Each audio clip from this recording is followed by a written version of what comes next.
നമസ്കാരം, സിറ്റി ന്യൂസിലേക്ക് സ്വാഗതം. വിവിധ ആവശ്യങ്ങൾ ഉന്നയിച്ച് shop and establishment commercial employees union CITU Kannur ജില്ലാ കമ്മിറ്റിയുടെ നേതൃത്വത്തിൽ കലക്ടറേറ്റിലേക്ക് മാർച്ച് നടത്തി.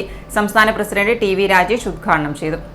നമ്മുടെ കേരളത്തിലെ ഏറ്റവും കൂടുതൽ ആളുകൾ തൊഴിൽ ചെയ്യുന്ന ഒരു മേഖല, ഒരുപക്ഷെ കൺസ്ട്രക്ഷൻ മേഖല കഴിഞ്ഞാൽ കേരളത്തിലെ ഈ ഷോപ്പുകളും അതുപോലെയുള്ള വ്യാപാര സമുച്ചയങ്ങളിലുമായി ഈ മേഖലയിൽ പണിയെടുക്കുന്ന തൊഴിലാളികളെ സംബന്ധിച്ചിടത്തോളം നമ്മുടെ കേരളത്തിൽ മിനിമം കൂലി വളരെ കൂടുതലാണ്.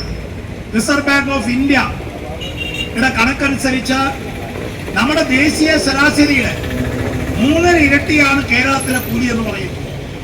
എന്നാൽ അതിന് ആനുപാതികമായി കേരളത്തിലെ ഷോപ്പുകളിൽ ജോലി ചെയ്യുന്ന തൊഴിലാളികൾക്ക് കൂലി ലഭിക്കുന്നുണ്ടോ എന്നുള്ളതാണ് ന്യായമായ പ്രശ്നം.